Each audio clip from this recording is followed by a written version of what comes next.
और इसी बीच बड़ी खबर, बीजेपी में शामिल होने की खबर के बीच चंपाई सोरेन का एक्स पर पोस्ट, मेरा अपमान किया गया। ये चंपाई सोरेन कह रहे तो इस वक्त की बड़ी जानकारी, झारखंड के पूर्व मुख्यमंत्री चंपाई सोरेन, जिनको लेकर के इस वक्त कयासों का बाजार बेहद गर्म है। और इसी बीच जब उनकी मौजूदगी दिल्ली में है, एयरपोर्ट वो पहुंचते हैं, तो उनकी तरफ से जब पूछा गया था कि आखिरकार अगला कदम क्या होगा, क्या वो बीजेपी में शामिल होंगे, तो चंपाई सोरेन ने कहा कि जहां थे जहां हैं वहीं रहेंगे। और अब उन्होंने एक्स पर पोस्ट किया जिसमें वो कहते हैं कि मेरा अपमान किया गया। अब इसके क्या मायने, क्योंकि इससे तो और भी ज्यादा बल मिल रहा है। आपको ये बड़ी जानकारी दे रहे, चंपाई सोरेन की तरफ से कहा गया कि जब सत्ता मिली तब बाबा तिलका मांझी, भगवान बिरसा मुंडा और सिद्धू कान्हू जैसे वीरों को नमन कर राज्य की सेवा करने का संकल्प लिया था। झारखंड का बच्चा बच्चा जानता है कि अपने कार्यकाल के दौरान मैंने कभी भी किसी के साथ ना गलत किया ना होने दिया। इसी बीच हूल दिवस के अगले दिन मुझे पता चला कि अगले 2 दिनों के मेरे सभी कार्यक्रमों को पार्टी नेतृत्व की तरफ से स्थगित करा दिया गया। इनमें एक सार्वजनिक कार्यक्रम दुमका में था, जबकि दूसरा कार्यक्रम पीजीटी शिक्षकों के नियुक्ति पत्र वितरण करने का था। पूछने पर पता चला कि गठबंधन की तरफ से 3 जुलाई को विधायक दल की बैठक बुलाई गई। तब तक आप सीएम के तौर पर किसी कार्यक्रम में नहीं जा सकते। क्या लोकतंत्र में इससे अपमानजनक कुछ हो सकता है क्या? एक मुख्यमंत्री के कार्यक्रमों को कोई अन्य व्यक्ति रद्द करवा दे, ये सवाल उन्होंने पूछा। अपमान का ये कड़वा घूंट पीने के बावजूद मैंने कहा कि नियुक्ति पत्र वितरण सुबह है, जबकि दोपहर में विधायक दल की बैठक होगी, तो वहां से होते हुए मैं उसमें शामिल हो जाऊंगा, लेकिन साफ तौर पर इनकार कर दिया गया। यानी कि पूरी तरीके से आप देखिए, चंपाई सोरेन हर उस विषय का जिक्र कर रहे हैं जो कि उनके साथ हुआ, और सीधे तौर पर भावुक कर देने वाला उनका ये पोस्ट अपने प्रदेश के लोगों को कहते हुए वो कि मैंने मुख्यमंत्री के तौर पर अपनी पूरी तरीके से कोशिश की कि झारखंड के लोगों की सेवा कर सकूं, लेकिन जो परिस्थितियां बदली, मेरे जो कार्यक्रम थे उनको रद्द कर दिया गया। क्या ये इस तरफ इशारा है कि चंपाई सोरेन को कॉन्फिडेंस में नहीं लिया गया था?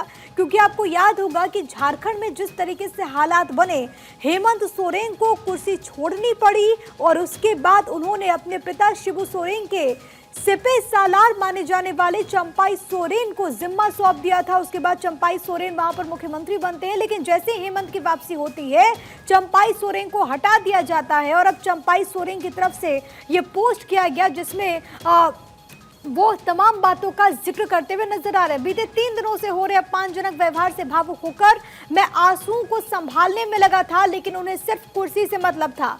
मुझे ऐसा लगा कि मानो उस पार्टी में मेरा कोई वजूद ही नहीं, कोई अस्तित्व ही नहीं, जिस पार्टी के लिए हमने अपना पूरा जीवन समर्पित कर दिया। और इसी बीच कई ऐसी अपमानजनक घटनाएं हुई जिसका जिक्र फिलहाल नहीं करना चाहता। इतने अपमान और तिरस्कार के बाद मैं वैकल्पिक राह तलाशने हेतु मजबूर हो गया हूं। मैंने भारी मन से विधायक दल की उसी बैठक में कहा कि आज से मेरे जीवन का नया अध्याय शुरू होने जा रहा है। इसमें मेरे पास 3 विकल्प थे। पहला, राजनीति से संन्यास लेना। दूसरा, अपना अलग संगठन खड़ा करना। तीसरा, इस राह में अगर कोई साथी मिले तो उसके साथ आगे का सफर तय करना। उस दिन से लेकर आज तक और आगामी झारखंड विधानसभा चुनावों तक इस सफर में मेरे लिए सभी विकल्प खुले हुए हैं। जब सत्ता मिली तब बाबा तिलका मांझी, भगवान बिरसा मुंडा और सिद्धू कान्हू जैसे वीरों को नमन कर राज्य की सेवा करने का संकल्प लिया। झारखंड का बच्चा बच्चा जानता है कि अपने कार्यकाल के दौरान मैंने कभी भी किसी के साथ गलत नहीं किया है, ना होने दिया। यानी कि अगर आप इसके जिस्ट को समझे तो ये जो लंबा चौड़ा चंपाई सोरेन की तरफ से पोस्ट किया गया, उसमें एक बात तो क्लियर है कि वो 3 विकल्पों का जिक्र कर रहे हैं। एक विकल्प ये कि राजनीति से संन्यास ले लूं, दूसरा विकल्प ये कि अपना खुद का संगठन वो खड़ा करें, तीसरा विकल्प ये कि किसी और राजनीतिक दल के साथ जाएं। और चंपाई सोरेन आज भी यही कह रहे हैं कि तीनों विकल्प मेरे सामने खुले हैं। और इसी के बाद अब और बल मिल रहा है कि क्या चंपाई सोरेन अब बीजेपी में शामिल होंगे, क्योंकि झारखंड में विधानसभा का चुनाव होना है। और इन्हीं तमाम कयासों के बीच चंपाई सोरेन ये कह रहे हैं कि मेरा अपमान किया गया। यानी कि पूरी तरीके से आप समझिए, जेएमएम की अगर हम बात करें तो जेएमएम में ये बड़ी फूट की तरफ संकेत भी है, इशारा भी है, क्योंकि चंपाई सोरेन एक बहुत बड़े कद के नेता हैं। आप सोचिए कि झारखंड को लेकर के, अलग राज्य को लेकर के जो आंदोलन हुआ उसमें शिबू सोरेन के साथ कदम से कदम मिला करके अगर कोई व्यक्ति चला तो वो चंपाई सोरेन ही था। उनको झारखंड टाइगर के नाम से भी जाना जाता है। कोल्हान की अगर बात करें तो वहां पर उनका अपना प्रभुत्व है, वहां पर उस पूरे इलाके में उनके कद का कोई नेता नहीं है।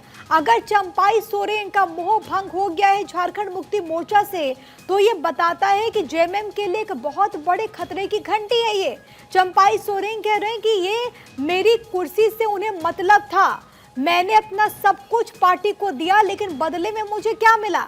सिर्फ अपमान। उन्हें सिर्फ कुर्सी से मतलब था, ये चंपाई सोरेन की तरफ से कहा गया। तो बहुत भावुक उनका ये पूरा पोस्ट जो कि आपकी टीवी स्क्रीन पर है, चंपाई सोरेन को लेकर के अब फिर से कयास एक बार फिर से तेज होते हुए। हालांकि इससे पहले चंपाई सोरेन ने तमाम कयासों पर पूर्ण विराम लगाने की कोशिश की। जब वो पहुंचते हैं दिल्ली एयरपोर्ट, जब मीडिया ने उनसे सवाल पूछा तो चंपाई सोरेन ने कहा कि जहां थे वहीं रहूंगा।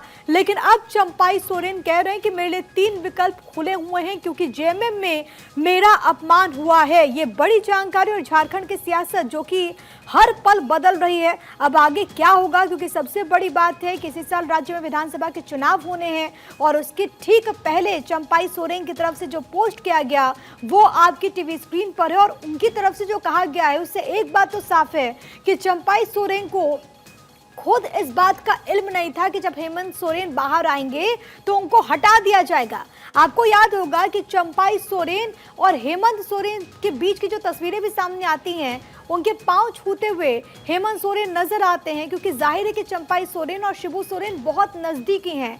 लेकिन जो हालात बने और चंपाई सोरेन को सीएम के पद से हटा दिया गया, उसके बाद से कहा जा रहा था कि चंपाई सोरेन इस बात को लेकर के बेहद नाराज हैं। और आज चंपाई सोरेन ने खुल करके उन तमाम विषयों पर बात की है। अपना ये पोस्ट जो कि लिखते हुए झारखंड की जनता के नाम और कहते हुए कि मेरे पास 3 विकल्प हैं और 3 विकल्प अब खुले हुए हैं और हमेशा से खुले हुए थे। मेरे साथ केशव, मेरे सहयोगी, तमाम जानकारी के साथ इस वक्त कनेक्टेड हैं।